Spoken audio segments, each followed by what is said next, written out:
अल्हम्दुलिल्लाह आना चाहिए ना कि ये पता आइटम है बस काफी को इन्हें पता लगे है नहीं कितना है बस मोहतरम और बहुत ही पीछे आर्मी किधर ये रेड आसादी रेड सुन नहीं रहा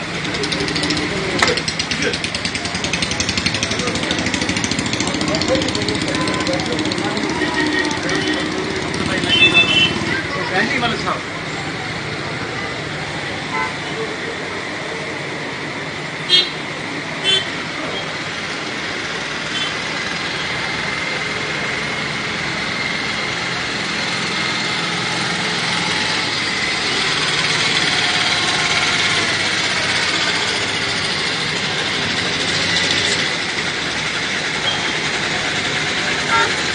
कहीं की कोई खोज है भाई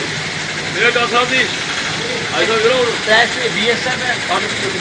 और बारह सिंह फौज है जी जा रही है बीएसएफ उस तो पीछे आईटीबी आईबीटीपी है वो जो पीले वाले लोग वो जी अगे गई है पीले वाली वो जी गन्ना खाद निकली है ना वो जी अखों की मतलब लगनी लोग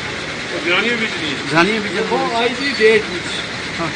आई थी डेट भी सिर्फ अल्लाह चांद वाला क्यों अगर इसमें जुलूस भी कर सी 10,000 आदमी बसता 100 आदमी निकल सी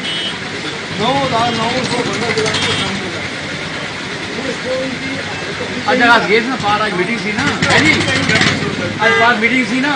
ए लॉन साहब आज पार मीटिंग थी ना जनरल साहब आज मीटिंग थी पार भाई साहब गुस्सा मीटिंग थी वीडियो नहीं सब लोग मेरी बात बुरा ना माने पूछो क्यों अगर